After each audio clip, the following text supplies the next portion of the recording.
Muy bien, muchachos. Entonces, de lo que vamos a comenzar a conversar este día es sobre lo que se conoce como óptica geométrica.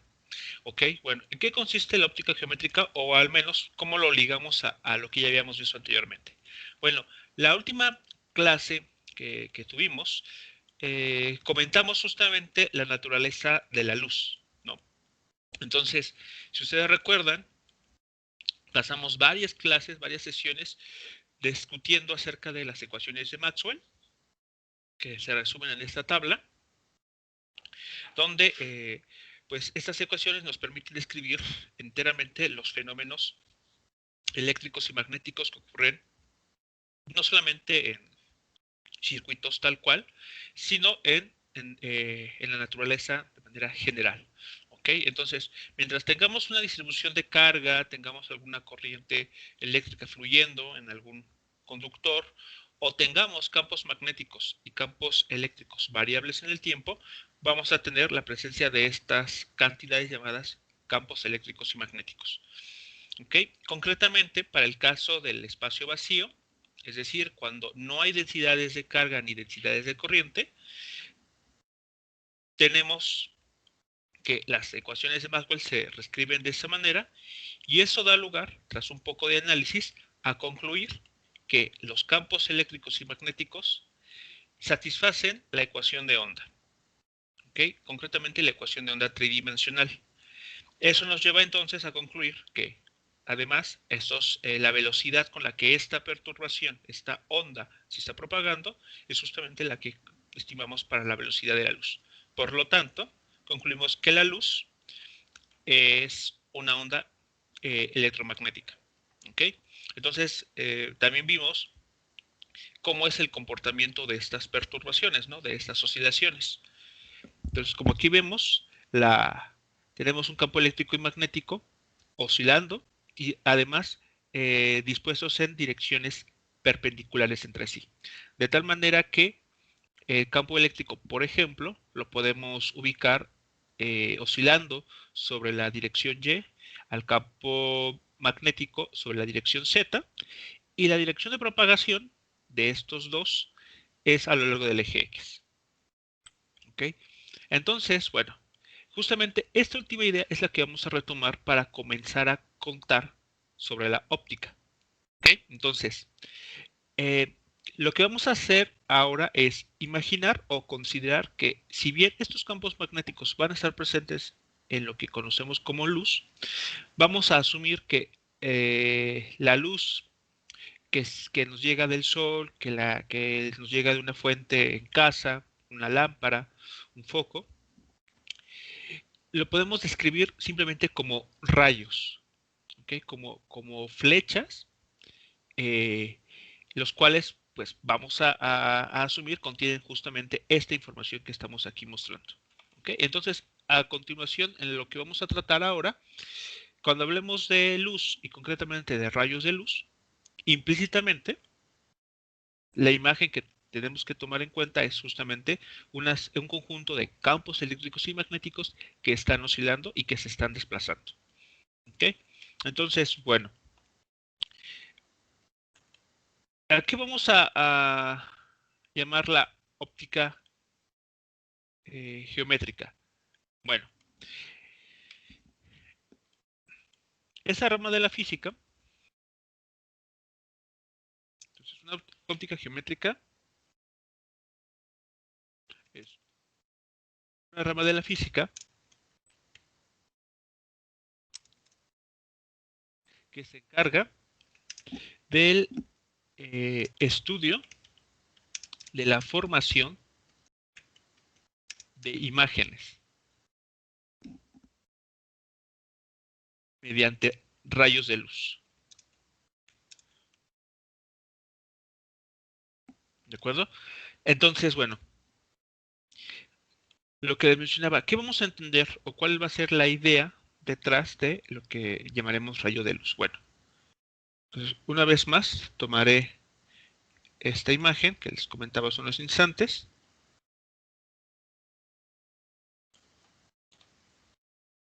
Entonces tenemos aquí el eje X, el eje Y y el eje Z. Entonces, nosotros bien sabemos, bueno, de acuerdo a lo que revisamos clases pasadas, que el campo eléctrico y el campo magnético van a estar oscilando. Entonces aquí tenemos las líneas de campo eléctrico, estos son vectores,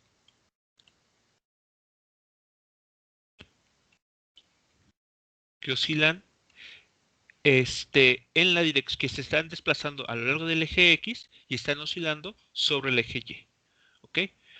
Bueno, entonces ese tenemos aquí el campo eléctrico, oscilante. Sabemos también que por acá en el eje Z, en dirección ortogonal, tenemos el campo magnético. Entonces aquí tenemos las líneas de campo magnético que en esta figura estarían oscilando de izquierda, bueno, hacia adelante y hacia atrás de la pantalla. Entonces aquí tenemos el campo magnético B. Entonces, aunque sabemos ya que la luz no es otra cosa más que ondas electromagnéticas, para la descripción que vamos a realizar a continuación, vamos a tomar la idea, ¿ok? Esto lo vamos a llevar a un equivalente en el que esta onda electromagnética simplemente la vamos a visualizar, la vamos a pensar como un rayo. Esa es justamente la idea. A esto le vamos a llamar el rayo de luz. Entonces la idea es bastante simple. Pues básicamente con lo que nos estamos quedando es con la dirección de propagación. Si esta rayo de luz tiene esta dirección como la aquí mostrada, significa que la onda electromagnética se está dirigiendo en dicha dirección. Entonces aquí digamos que estamos siguiendo la dirección del vector K, el vector de onda.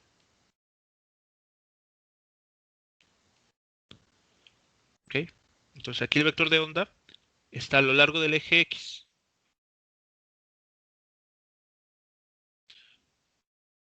Entonces esa es la idea con la que nos vamos a quedar. Y entonces vamos a comentar algo más aquí también.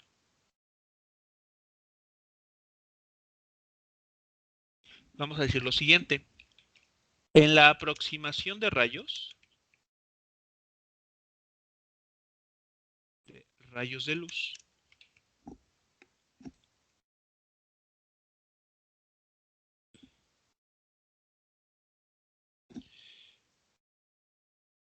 vamos a poner así, los rayos de luz, los rayos de onda, rayos de una onda, son líneas rectas perpendiculares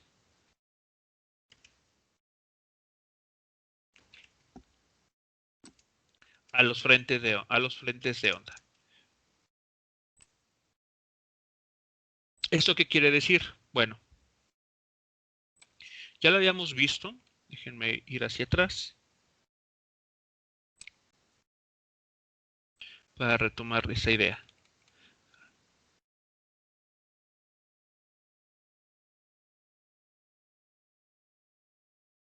Aquí está. Fue aquí donde vimos esto. Entonces, mencionamos en su momento, ¿ok? Que las ondas planas, ¿ok? Las ondas planas son perturbaciones, ¿ok? En los cuales son constantes en un plano. Es decir, que en cada plano la perturbación toma el mismo valor en todos los puntos. De esta manera nosotros podemos tener entonces frentes de onda que sean totalmente planos. De hecho, ¿cuál es donde habíamos visto una figura? Creo que es una pizarra antes.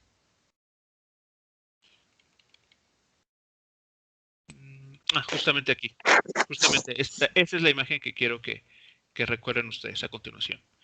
Entonces, habíamos dicho que cada uno de estos planos, con un color distinto, representa la perturbación, representa la onda, donde toma los mismos valores en el espacio. Entonces, digamos que el plano en color rojo representa al campo electromagnético con algún cierto valor. Ese valor va a cambiar si nos movemos un poco hacia adelante, es decir, ahora si estamos en el plano en color azul. Si nos movemos al plano en verde, cambia. Y después al plano amarillo, cambia nuevamente. Pero si el valor que tenía en el plano en color rojo se repite una vez más, entonces todos los puntos vuelven a tener el mismo valor que una longitud de onda antes. ¿Okay? Y eso se va dando de forma periódica. ¿Ok? Entonces, retomando justamente esta idea, vamos a considerar lo siguiente. Voy a considerar la siguiente imagen. Ok, entonces, este es el eje X. Voy a quedarme tan solo con el campo eléctrico para la descripción que voy a comentarles a continuación, por simplicidad. Entonces, el campo eléctrico, como sabemos, está oscilando.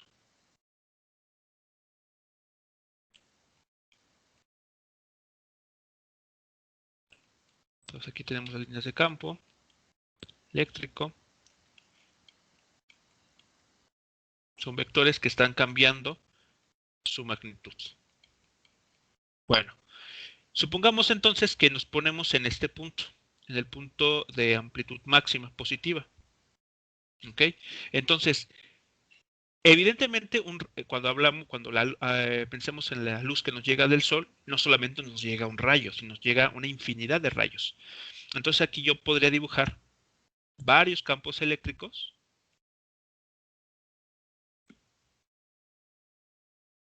Vean, así. Tratando de que esté lo más parejo posible.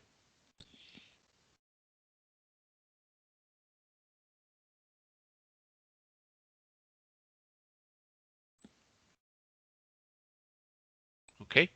Entonces, algo así. Entonces, si unimos o consideramos todos los puntos máximos de esta onda, este otro y este otro, todos ellos están contenidos en un solo plano. Entonces aquí tenemos ese primer plano.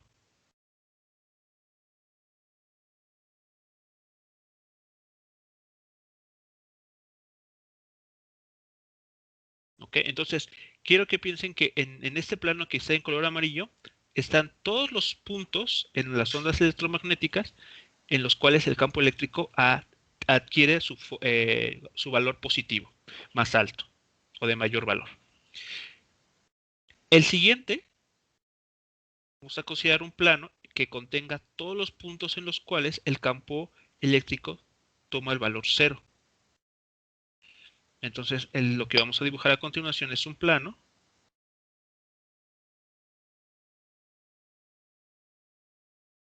donde todo en este plano el valor de campo eléctrico es nulo. En un siguiente punto podemos considerar todos los puntos, un plano, perdón, que contenga todos los puntos en los cuales el campo eléctrico ahora toma el valor, una amplitud hacia abajo a lo largo del eje Y. ¿Ok? Entonces ahora consideremos este otro plano.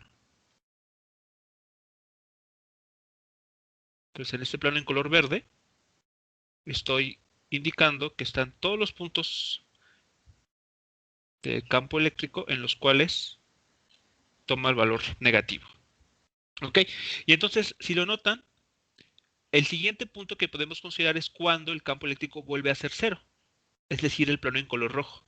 Entonces comienza a repetirse la secuencia. Se va a comenzar a repetir el plano rojo, plano amarillo, plano rojo, plano verde y así sucesivamente. Bueno, entonces los rayos de onda, nos dicen aquí, son líneas rectas perpendiculares a los frentes de onda. Estos planos son justamente los frentes de onda. Y el rayo de luz son solamente los rayos o líneas que son ortogonales a estos frentes. Aquí hay 90 grados. Y aquí entonces este va a ser nuestro rayo de luz. Nótese que son paralelos al eje X. Por esa razón, basta con que nos quedemos con la dirección del vector K, el vector de onda, para indicar hacia dónde se está moviendo la onda electromagnética. ¿Okay? Entonces, esa va a ser la idea que vamos a trabajar. Si bien tenemos estas oscilaciones del campo eléctrico y magnético, con lo que vamos a trabajar son estas líneas que son perpendiculares justamente a estos planos en los que están describiendo o los que están albergando los distintos valores que adopta la onda en el espacio. ¿Ok? Entonces, esa es la idea de que vamos a tomar como punto de partida para describir o lo que vamos a utilizar para la óptica. Ahora, ¿por qué geométrica? Porque lo que vamos a explotar mucho en esta parte son razones trigonométricas y geométricas. O sea, esa va a ser como nuestra herramienta. No necesitamos básicamente algo más para describir los fenómenos que suceden con la luz. Cuando hablamos de formación de imágenes, por ejemplo, para entender el funcionamiento del espejo que utilizamos en casa para arreglarnos, de una lupa, de un telescopio, de un microscopio, si es que alguno de ustedes tiene alguno de estos elementos en casa, por ejemplo un telescopio para justamente observar los fenómenos astronómicos. Estos elementos basan su funcionamiento en esta idea, en que la luz viaja en línea recta, puede ser descrita a través de esos rayos y para describir su comportamiento, pues basta con un poco de geometría. ¿Ok? Algo importante nada más por resaltar es que estos frentes de onda que describen la onda electromagnética, pues viajan a una velocidad que, si recuerdan ustedes, la habíamos anotado como c, y ese vale el valor de la frecuencia por la longitud de onda. Muy bien, entonces vamos a comentar lo siguiente. Vamos a obtener unos resultados muy importantes que van a ser útiles para describir y entender lo que sucede, por ejemplo, en las lupas, en lentes y en los espejos que se utilizan, como les mencionaba, en casa o incluso en los espejos retrovisores de los autos. Vamos entonces a mencionar el principio de Fermat para el tiempo mínimo.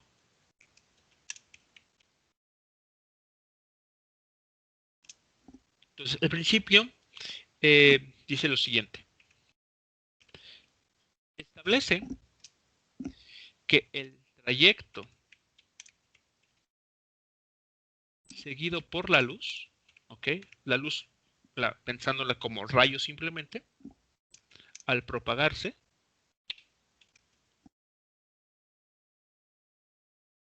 de un punto a otro, es tal que el tiempo recorrer dicho trayecto es mínimo. ¿Ok? Es así como lo podemos parafrasear. Entonces, básicamente lo que nos dice es, si ustedes tienen dos puntos en el espacio, puntos A y B, por ejemplo,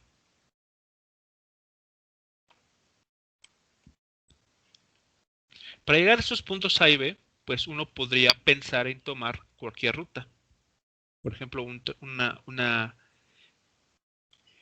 una trayectoria recta entre esos dos puntos, tal vez una trayectoria un poco más de este estilo, así.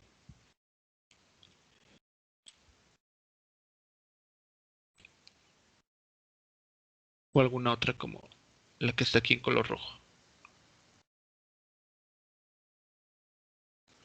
Entonces, contrario a lo que uno podría pensar de que vamos a elegir la ruta que describe que tiene la distancia más pequeña, lo que hace la luz es irse por la ruta, ¿okay? Seguir el trayecto en el cual el tiempo que emplea para llegar del punto A al punto B es el más pequeño. ¿Ok? Entonces, bueno, aquí sin hacer algún cálculo, simplemente para indicar la diferencia, piensen ustedes que si para la luz esta distancia que está en color rojo representa el trayecto en el que hace el menor tiempo posible, es la trayectoria que estaría siguiendo. ¿Ok? Si por el contrario, en algún medio, la trayectoria para llegar de A, que debería seguir entre los puntos A y B, es la que está en color verde, que es en la cual el tiempo que emplea es el menor de todos, pues entonces va a seguir justamente ese trayecto en color verde. ¿De acuerdo? Entonces, lo que aquí importa es que el tiempo sea mínimo. No que la distancia a recorrer sea la mínima, sino que el tiempo sea mínimo. ¿Ok? Entonces, vamos a utilizar este principio, esta idea simple, para mostrar lo que se conoce como la ley de reflexión de la luz. El fenómeno de la reflexión sucede justamente en los espejos, en las superficies que llamamos reflejantes. Entonces, para ello consideren ustedes lo siguiente.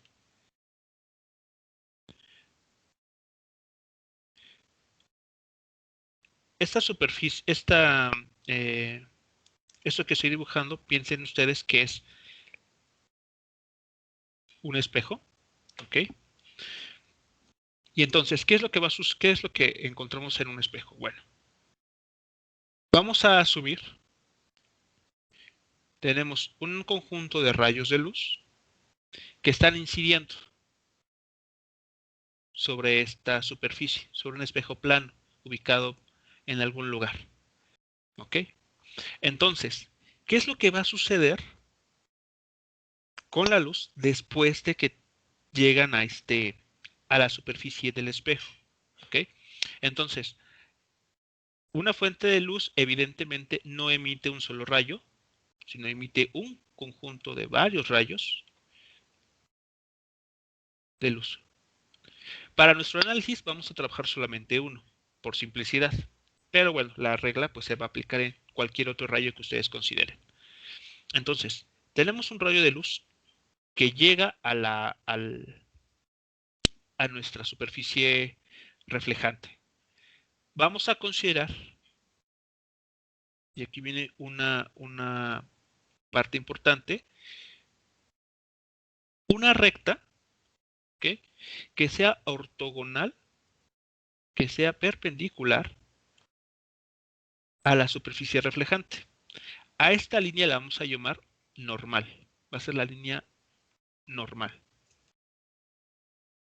¿Okay? Y repito una vez más, siempre va a ser ortogonal a la superficie reflejante, en este caso como un espejo. Bueno, ¿qué vamos a considerar a continuación? Supongamos que este rayo de luz que estamos analizando salió del punto A. ¿Ok? En el punto A está, no sé, una lámpara, una fuente que emite luz, ¿no? Sale el rayo de luz, llega a la superficie del espejo y vemos, ¿ok?, que ese rayo que llega al punto B. Imaginemos que aquí está ubicado, por ejemplo, nuestro ojo. Entonces, el rayo de luz siguió esta trayectoria. Entonces, después de tener contacto con el espejo, se movió de esta manera. Entonces, con un poquito de geometría vamos a encontrar una relación que va a existir entre los siguientes ángulos. Entre el rayo de luz y la línea normal se forma un ángulo que vamos a llamar θ 1. Y entre la línea normal y el rayo que, eh, que parte del espejo y llega a nuestros ojos en el punto B, va a existir otro ángulo. un ángulo θ sub 2. Bueno, vamos a considerar entonces, voy a emitir estos rayos. Por el momento vamos a no trabajar con ellos. ¿Ok? Bueno. Existe una distancia, ¿ok? Vamos a llamarla H, por ejemplo, H1, a la distancia que existe entre nuestra fuente de luz, o el punto A, y el espejo. Pues a esta distancia llamémosla H1. Y algo similar del otro lado. A esta llamémosla H2.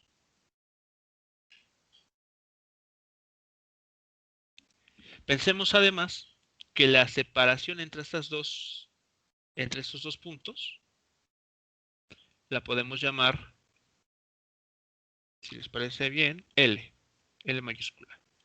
¿Ok? Entonces, L mayúscula es la separación que existe entre estos dos puntos, entre el punto A y el punto B.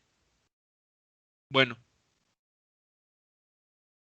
la distancia que separa al punto A de la línea normal, que se construye justo donde nuestro rayo de luz está tocando el espejo, lo llamaremos X. Por lo tanto, la línea que queda, la separación que hay entre dicho punto y el punto B, que es donde pensemos se ubican nuestros ojos, pues no es otra cosa más que L menos X. ¿De acuerdo?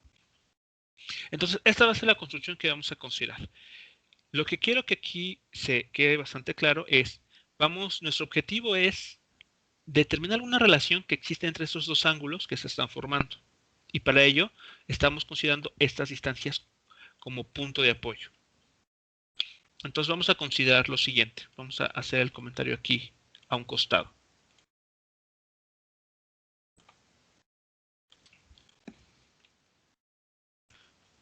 Supongamos que un rayo de luz sale desde el punto A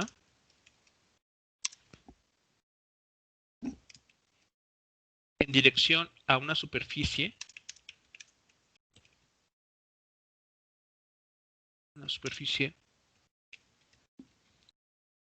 reflectora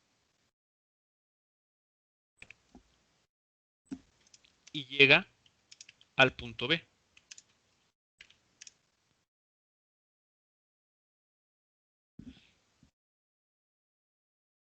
¿Okay? Llega al punto B. Entonces, el tiempo que le toma al rayo de luz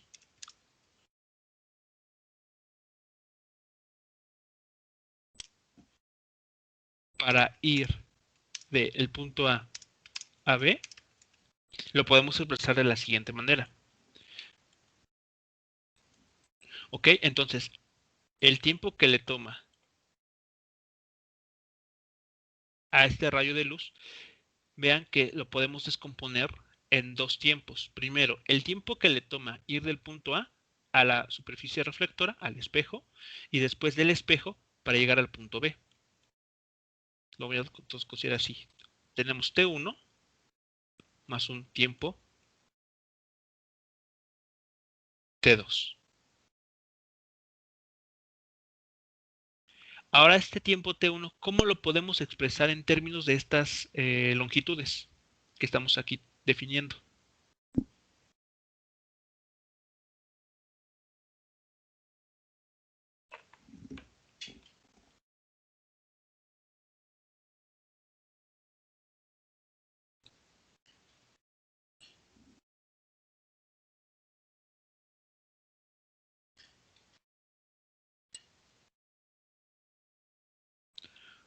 Utilizando las longitudes que aquí están mostradas, ¿cómo podemos expresar el tiempo T1? El tiempo que le toma al rayo de luz salir del punto A y llegar al espejo. a la superficie reflectora.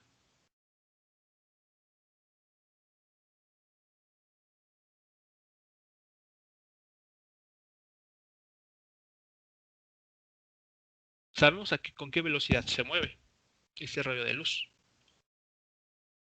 Lo mencionamos justamente hace unos instantes con la velocidad c.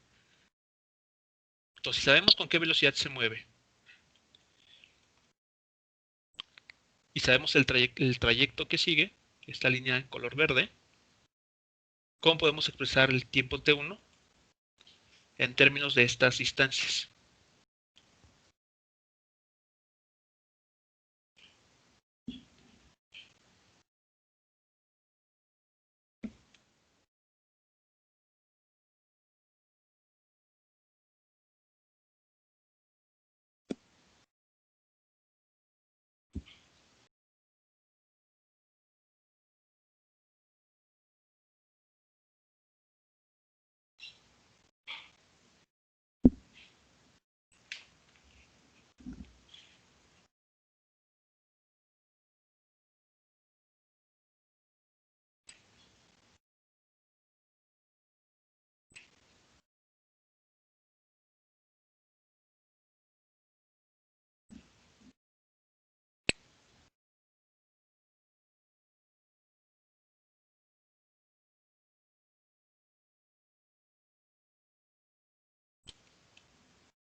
El tiempo 1 es una distancia que se recorre a una velocidad c.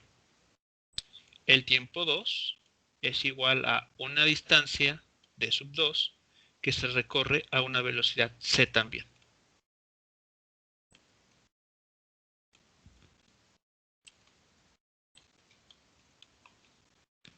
Donde cada una de estas distancias recorridas ocurre en línea recta.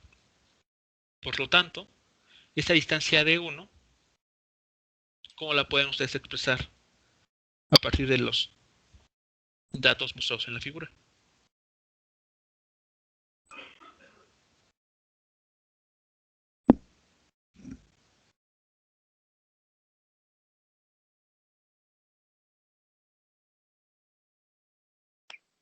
Sería seno de h1 entre x.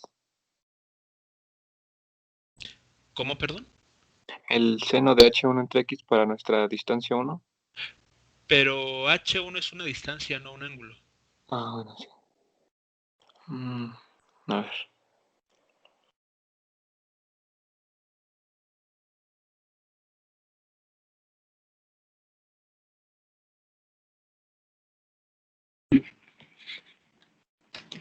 Profe, es la h1 al cuadrado más x al cuadrado y todo eso sobre, bueno, todo eso sacamos la raíz.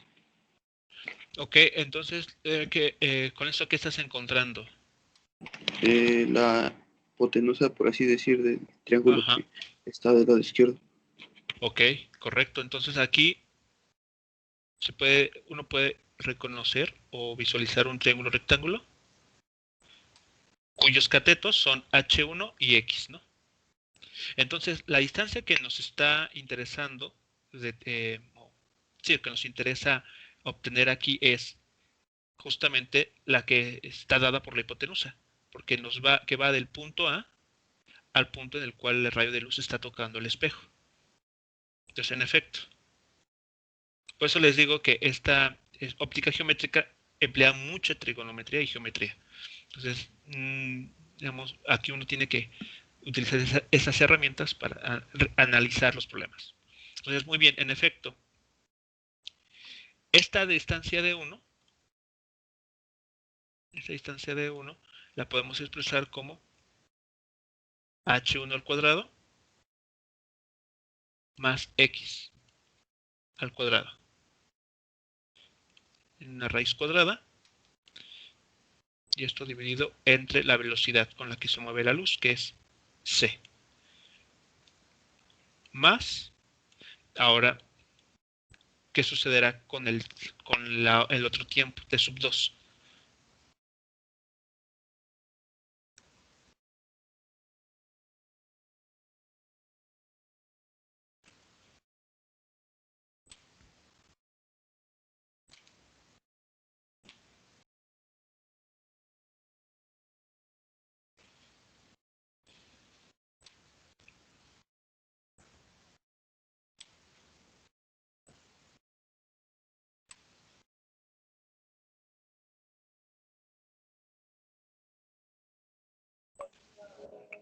el mismo caso de h2 al cuadrado más l menos x al cuadrado. Entonces le sacamos la raíz.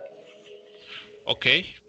Entonces, una vez más, aquí se puede reconocer un triángulo rectángulo donde B sub 2, la distancia que hay entre el espejo y el punto B es justamente la hipotenusa de dicho triángulo rectángulo. Muy bien, entonces de este lado podemos escribir de manera casi similar la siguiente relación. La raíz cuadrada de h2 al cuadrado más la diferencia L menos X elevado al cuadrado. Y toda esta cuenta dividida por C, la velocidad de la luz. ¿Ok?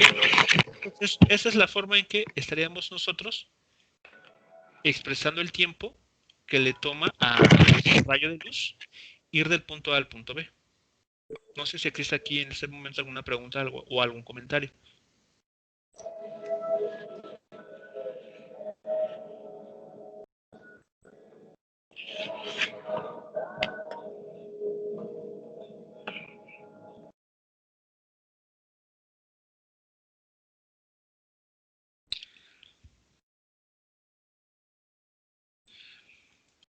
Entonces, aquí tenemos el tiempo expresado en función de las alturas y de esa distancia X. ¿Ok? Ahora, quiero que consideren lo siguiente. ¿Cómo podemos aplicar el principio de Fermat para seguir avanzando aquí? ¿Qué es lo que nos dice? Establece que el trayecto seguido por la luz al propagarse de un punto a otro es aquel en el que el tiempo es mínimo.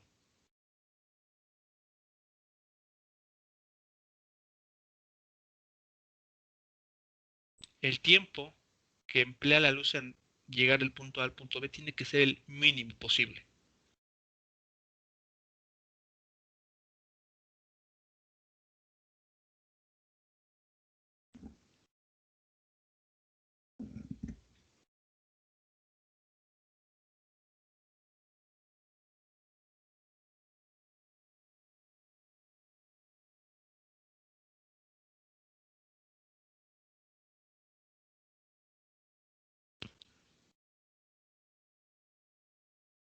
¿Ok? De esas cantidades, de todos estos valores que están aquí mostrados en la figura, ¿cuáles son constantes? A ver, analicemos otro rayo de luz. Piensen ustedes que del punto A sale otro rayo. Piensen ustedes que llega a este punto y después se va al punto B. Usemos otro rayo. Llega a este punto y toca la superficie reflectora y después se mueve hacia el punto B. En estos casos, ¿cuál es el término que está cambiando? ¿Cuál es el término que podemos asumir que no es constante?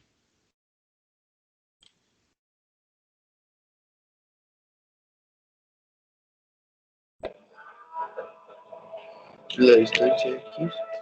La distancia X, ¿de acuerdo? Entonces, ¿de qué va a depender este tiempo concretamente? Del punto en el cual el rayo de luz toque la superficie reflectora.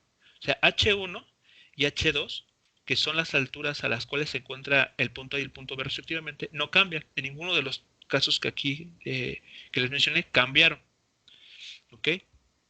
La velocidad de la luz, pues, es una constante. Tampoco va a cambiar.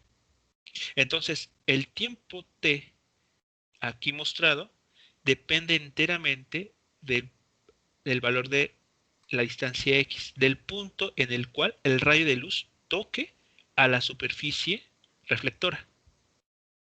Aquí tenemos otro valor de X. ¿De acuerdo? Entonces, ¿cómo podemos encontrar el tiempo mínimo?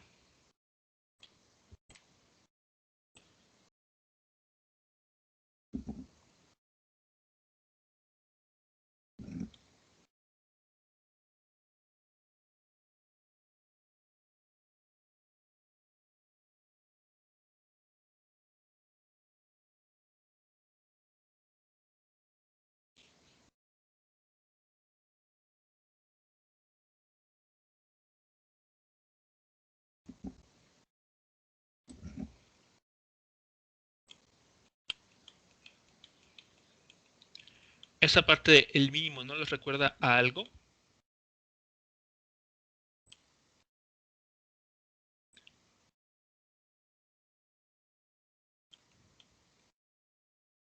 Tenemos que hacer que este tiempo, que es una función de x, sea mínimo.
Para determinar el tiempo mínimo, ¿ok? Aquí citamos el principio de Fermat.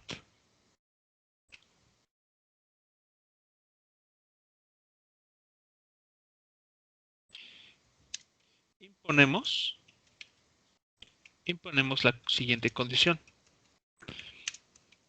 Los detalles finos no los voy a realizar por cuestiones de tiempo, pero es importante que ustedes en algún momento lo realicen por si se les presenta, ya sea en el examen ordinario, en el tercer parcial, o en el examen extraordinario. ¿De acuerdo? Entonces, para determinar el tiempo mínimo, la condición que imponemos es la siguiente. Una que espero ustedes recuerden bien. Vamos a imponer que la derivada de este tiempo respecto a x sea 0. Entonces, si uno recuerda o se va a los temas de cálculo diferencial, nos hablaban ahí de máximos y mínimos de una función. Pues retomamos esa idea. Aquí nuestra función es el tiempo que depende de x. Entonces, dependiendo de ese valor de dónde impacte el rayo de luz en la superficie reflectora, vamos a tener un tiempo distinto. Pero buscamos el mínimo, de acuerdo al principio de Fermat. El principio de Fermat entonces nos establece que la luz va a seguir el trayecto en el cual el tiempo sea el mínimo posible. Entonces, aunque varios rayos de luz están saliendo de la fuente A y llegan todos al punto B, la luz va a seguir una trayectoria muy concreta, en la cual el tiempo es el más pequeño. Entonces, para ello imponemos esta condición. la derivada del tiempo respecto al punto X es 0. Esta condición, después de hacer un poquito de álgebra en la ecuación que tenemos arriba, nos lleva a al siguiente resultado. Nos permite concluir esta relación. Que el ángulo θ1 tiene que ser igual al ángulo θ2. Es decir, esos dos tienen que ser iguales. Y esto justamente se le conoce como la ley de la reflexión de la luz. Cuando la luz incide en una superficie reflejante o reflectora, un espejo, va a abandonar la superficie, ¿okay? Va a rebotar, digamos, utilizando palabras un poco más simples, de esta superficie, haciendo el mismo ángulo que hizo el rayo incidente. Entonces tenemos un rayo incidente y un rayo reflejado. Y los ángulos de estos dos rayos respecto a la línea normal son los mismos. Podemos concluir lo siguiente. De esta forma, podemos concluir, o concluimos que cuando un rayo de luz incide sobre una superficie como un espejo, haciendo un ángulo que vamos a llamar θ1, y ese recibe el nombre de ángulo incidente o ángulo de incidencia.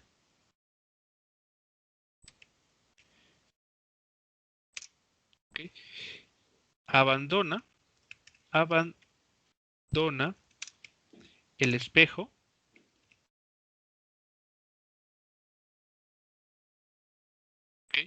rayo reflejado haciendo el mismo ángulo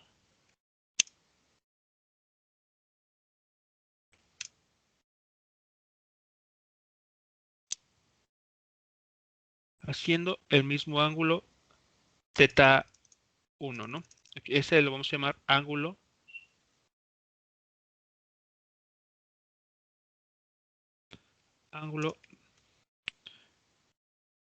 reflejado. Okay. Bueno, aquí voy a poner los datos que me hacían falta.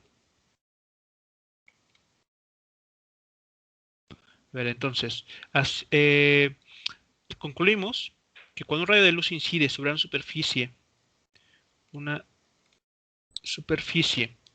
como un espejo, hace un ángulo θ1, ángulo incidente, abandona el espejo, a este rayo que abandona el espejo lo vamos a conocer como rayo reflejado, haciendo el mismo ángulo. Es decir, que θ2 vale θ1. Y a este ángulo θ2 lo vamos a conocer como ángulo reflejado. Más espacio. Entonces θ2 vale θ1.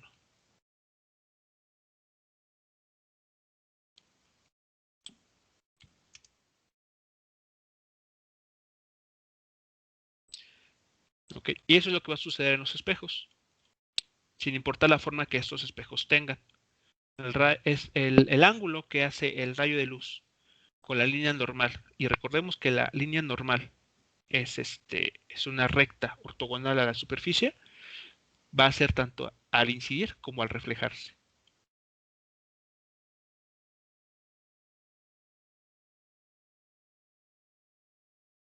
¿Preguntas hasta aquí? ¿Comentarios? Aquí con la normal. Faltó decirlo ahí.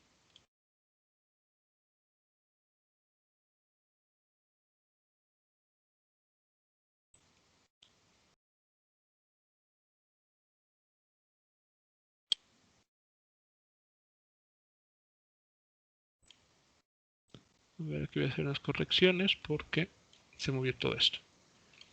Comentarios, preguntas, muchachos, entonces con relación a este resultado, ¿qué es lo que está diciéndonos?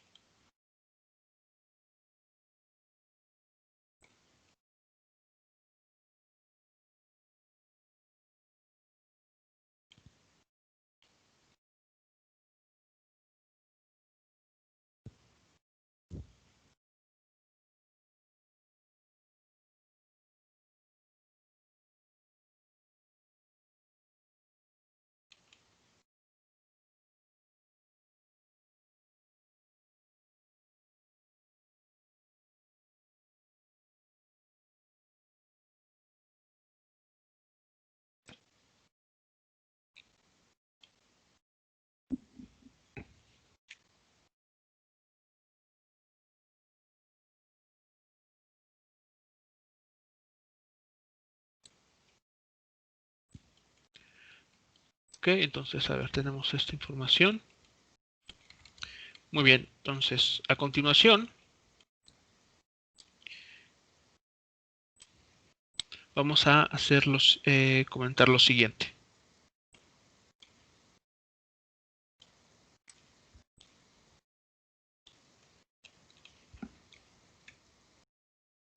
Vamos a mencionar lo que se conoce como el índice de refracción.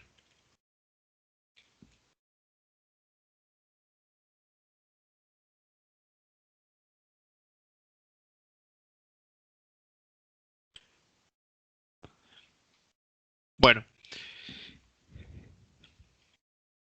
a ver, entonces, ¿qué vamos a tener como el índice de refracción y por qué va a ser importante mencionarlo? Bueno, el índice de refracción tiene esta idea. En un material óptico, por ejemplo, un cristal, plástico, semitransparente, o transparente incluso, vidrio, eh, todos estos materiales que dejan pasar la luz. ¿Okay? El índice de refracción es la razón entre la velocidad de la luz en el vacío, ¿okay? Que ya recordemos la denotamos como la letra C, la velocidad de la luz en el material. Generalmente lo vamos a llamar simplemente como V. Entonces, básicamente, el índice de refracción que vamos a denotar con la letra N minúscula es igual a el valor de la velocidad C entre el valor de la velocidad de la luz en un medio, que no sea el vacío. Eso que implícitamente, ¿cuál es la idea detrás de esta situación? Bueno, sucede lo siguiente.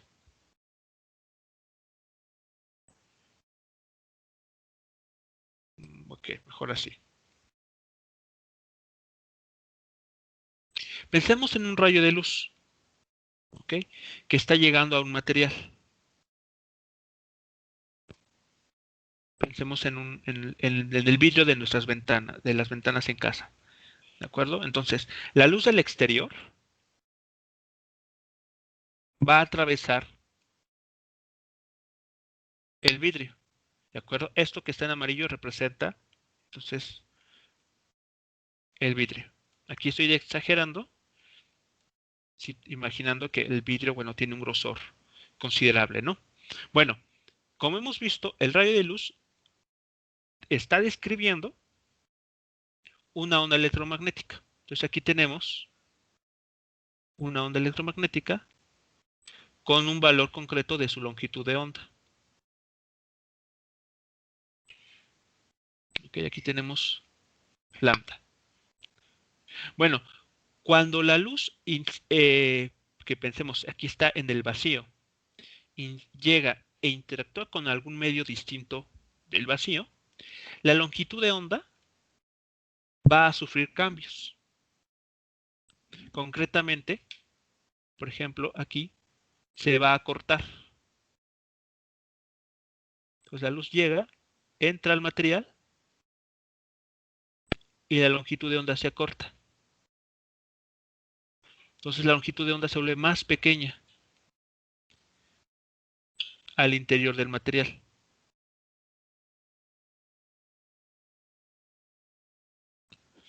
¿De acuerdo? Entonces, este cambio en la longitud de onda se traduce o, o se está identificado también con un cambio en la velocidad de la luz. Recordemos que en el vacío, C es la longitud de onda por el valor de la frecuencia. Aquí, para hacer la distinción, voy a llamar L0 a la longitud de onda en el vacío.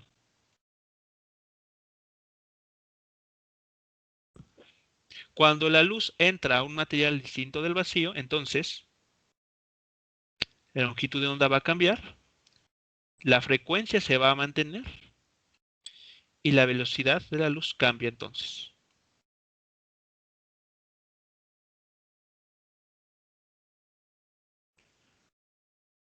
¿Ok? Entonces, de esta manera, si uno calcula la relación que existe entre la velocidad de la luz en el vacío y la velocidad que adquiere en ese medio, nos da lugar a hablar del índice de refracción. ¿De acuerdo? Entonces, el índice de refracción es otra cosa más que este cociente. Si más adelante la luz vuelve a encontrarse con un material distinto, dependiendo del tipo de material que se trate, pues la longitud de onda pues va a incrementarse o incluso va a cortarse todavía más. Pero bueno, va a depender de, repito, de o algún otro tipo de material que se encuentre más adelante en su camino. Si volviera a encontrar aquí el vacío, entonces la longitud de onda se vuelve a estirar, vuelve a crecer, recuperando una vez más la velocidad c.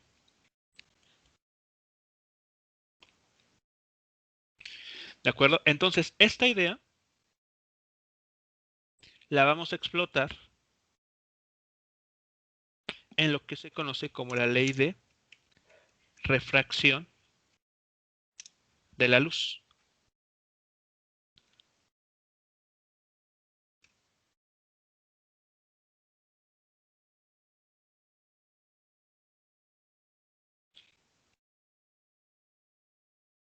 Para este caso que vamos a imaginarnos, bueno,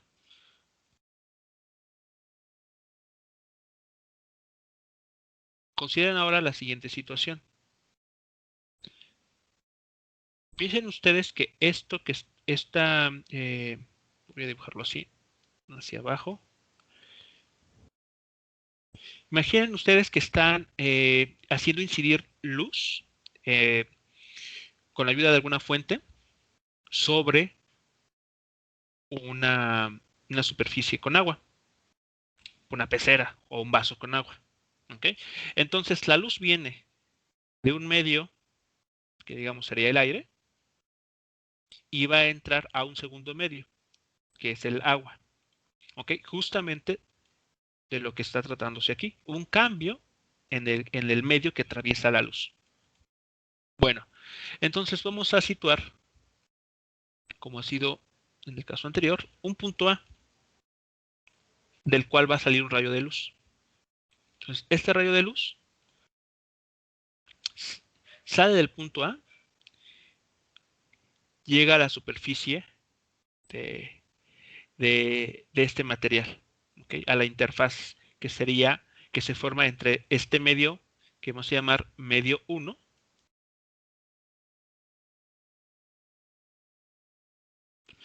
y un segundo medio, medio 2. ¿De acuerdo? Entonces, en este punto, donde la luz llega llega a tocar este medio, definimos o construimos una línea, la famosa línea normal. ¿Ok? Ahí está. Entonces, es muy importante que recordemos siempre construir esa línea, porque es la que nos sirve de guía. Entonces, tenemos aquí la línea normal. Entonces, como sucedió en el caso de la reflexión, el rayo de luz, aquí dibujado en color amarillo, va a hacer un ángulo con la línea normal, que vamos a llamar θ sub 1. Muy bien. Entonces, ahora la idea es que este rayo de luz llegue a un punto que está al interior de este segundo medio. Se me ocurre, por ejemplo, que el punto ande por acá. Entonces, el rayo de luz, una vez que entra a este segundo medio, sigue viajando en línea recta y llega al punto B.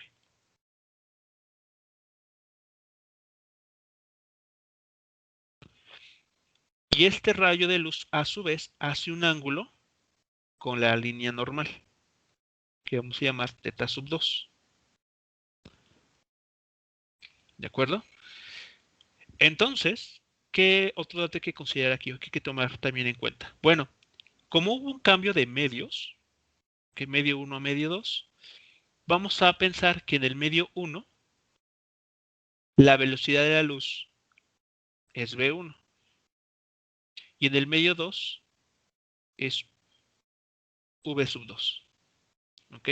Intentando pues reproducir un poco de esta idea. Entonces, eso es lo que estaríamos nosotros, bueno, digamos, ese es el fenómeno que se estaría presentando. Un rayo de luz sale del punto A, llega a la superficie, en este caso del segundo medio, pensamos que es agua, continúa su camino hacia un punto que está al interior de este medio, el punto B.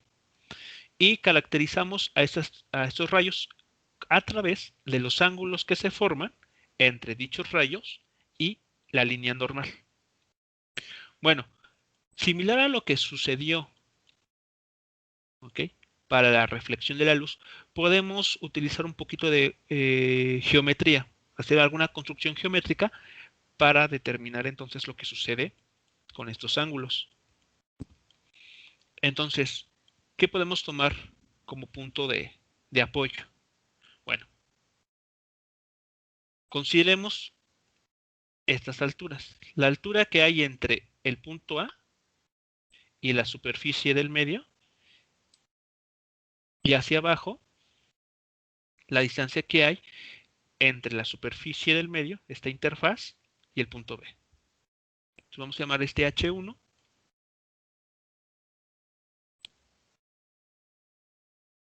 y a esta otra H2.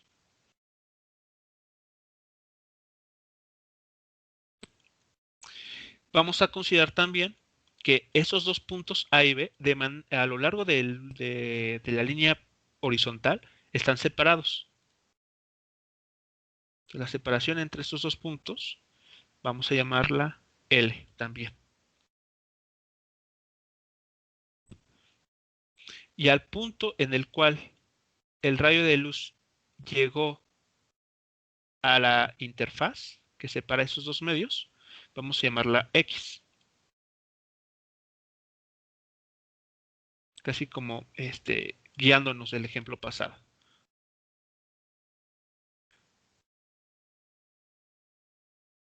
¿Ok? Entonces vamos a decir lo siguiente.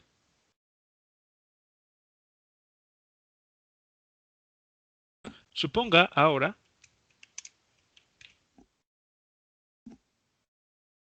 que un rayo de luz que sale del punto A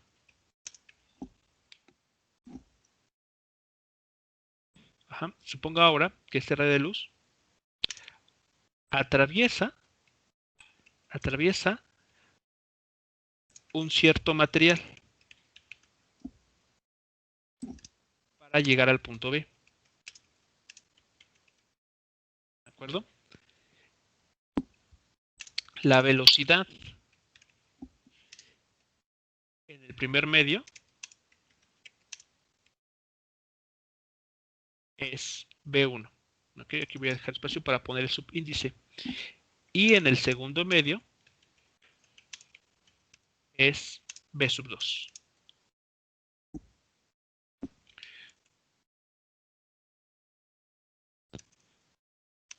el tiempo que le toma a la luz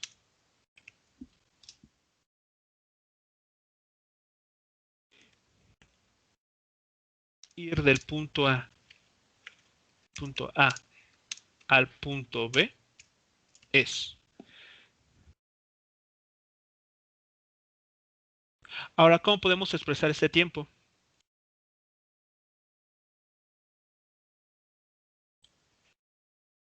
En el primer medio la velocidad es v1 y en el segundo medio la velocidad es v sub 2.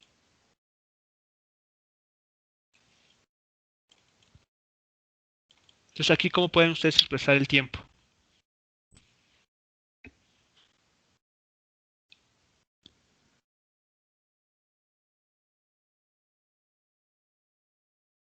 Pues sería algo parecido a lo que hicimos anteriormente, Ok, solamente que ahora cada expresión se divide ahora entre V1 y la otra expresión sería entre V2. entonces, a ver, guiándonos del primer caso, el que está aquí abajo.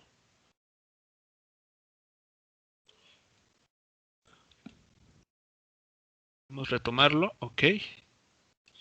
Y a ver cómo quedaría entonces. Entonces, el tiempo lo podemos dividir en dos partes, ¿no? Un primer tiempo será el que le toma la luz de salir del punto A y llegar a la interfaz, digamos, al punto de contacto entre el primer y segundo medio. Muy bien, entonces T1, T2. Estas distancias van a estar divididas entonces ya no por la velocidad C, sino por las respectivas velocidades en cada medio. Entonces aquí tenemos V1 y V sub 2. Entonces aquí también nos cambia esta parte.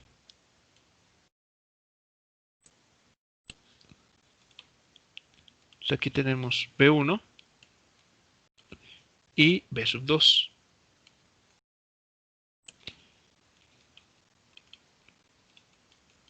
Por construcción, digamos, porque se utilizaron las mismas variables para para las alturas o las distancias, pues eh, las hipotenusas en cada caso siguen siendo las mismas, ¿no? La expresión para las distancias de 1 y de 2 respectivamente siguen siendo las mismas que el caso anterior, por lo tanto ahí no hacemos ninguna modificación.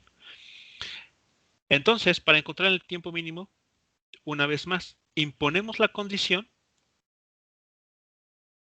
de que en esta ecuación, aquí mostrada en color verde y en color azul, el único término que es variable es la distancia x. Entonces, el tiempo va a depender de dicha distancia, es decir, del punto en el cual el rayo de luz llegue al segundo medio y entre y siga a su interior. Si es un rayo de luz distinto, pues va a incidir en este punto y va a seguir una trayectoria. ¿Ok? Entonces, dependiendo a qué distancia del punto A llegue el rayo de luz a incidir y a entrar en el segundo medio, pues es el valor del tiempo. Entonces, como fue en el caso anterior, voy a ponerlo de esta manera, ya muy resumida. Imponiendo una vez más la condición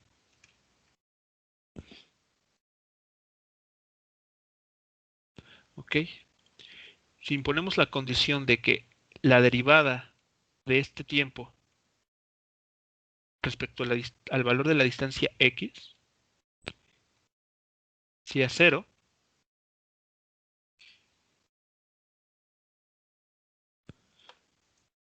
proceso, obtenemos lo siguiente.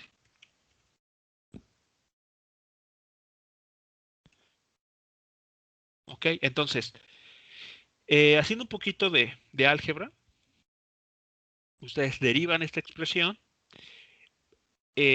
Nótese que en cada caso tenemos un valor de velocidades distintos, ¿no? V1 y V sub 2. Bueno, relacionando estas velocidades V1 con el índice de refracción, vean, aquí la velocidad está ligada al índice de refracción.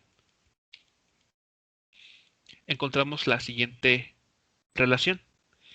Concluimos que el índice de refracción del primer medio por el seno del ángulo incidente es igual a el índice de refracción del segundo medio por el seno del ángulo. En este caso el ángulo ya no es reflejado, se conoce como ángulo refractado.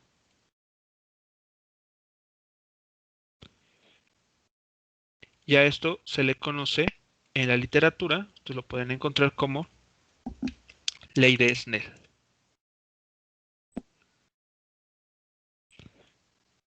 Entonces, ¿qué es lo que nos está diciendo esa ecuación? Que cuando un rayo de luz entra a un medio, a un segundo medio, cambia su dirección. Véanlo aquí, traté de ser lo más exagerado posible. Cuando el rayo de luz incide desde el material 1 hacia el material 2, sigue siendo una trayectoria recta, eso no cambia. Lo que cambia es el ángulo que se forma entre la normal y el rayo de luz. ¿De acuerdo? Entonces, eso es lo que va a suceder con la luz. Y una forma de que seguramente ustedes lo pueden visualizar, si no es que ya lo han hecho en algún momento de su vida, es si meten un lápiz o una regla al interior de un vaso con agua, notarán que parece que el rayo, que el lápiz o la regla se rompe, ¿no? Aparece como rota. ¿Ok? Esa es una ilusión óptica.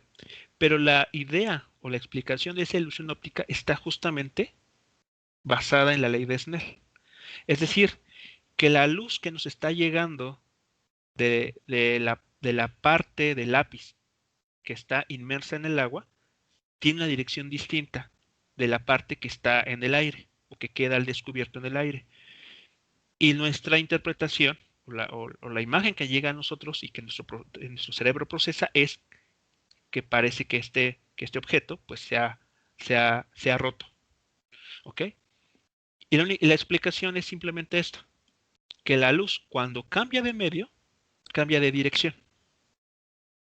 Y eso va a tener importantes aplicaciones tecnológicas. Parece muy simple, pero como veremos en la siguiente clase, este fenómeno de refracción se puede ocupar para la transmisión de información. ¿Preguntas hasta aquí, muchachos? Entonces, a modo de cierre, con esto de la ley de reflexión o la ley de refracción.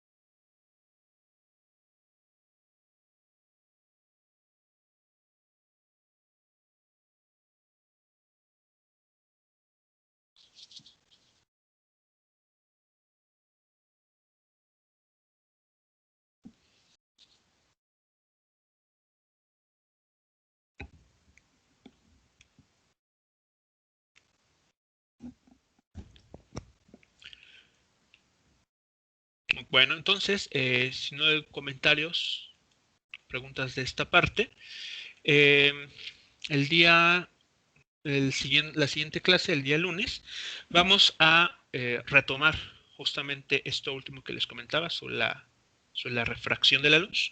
Vamos a ver algunos casos interesantes y si el tiempo nos lo permite, pues comenzaremos a realizar algunos ejercicios a modo de ilustración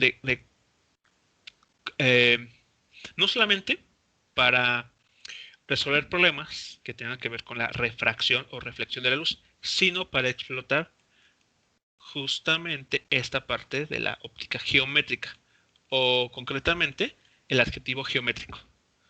Entonces, bueno, es importante que tengamos ahí presentes identidades trigonométricas y algunos resultados de geometría que hayamos visto en algún momento, porque va a ser la base. O sea, a partir de este momento todo se va a resolver a través de triángulos, ángulos y demás, ¿no? Esa va a ser la herramienta básica. Bueno, muchachos, entonces si no hay alguna pregunta o comentario, Estaremos terminando nuestra sesión de este día en este punto y nos estaremos escuchando una vez más el lunes. Que tengan un excelente fin de semana. Nos escuchamos entonces después. Gracias, profe. Hasta luego. Hasta luego. Buen día.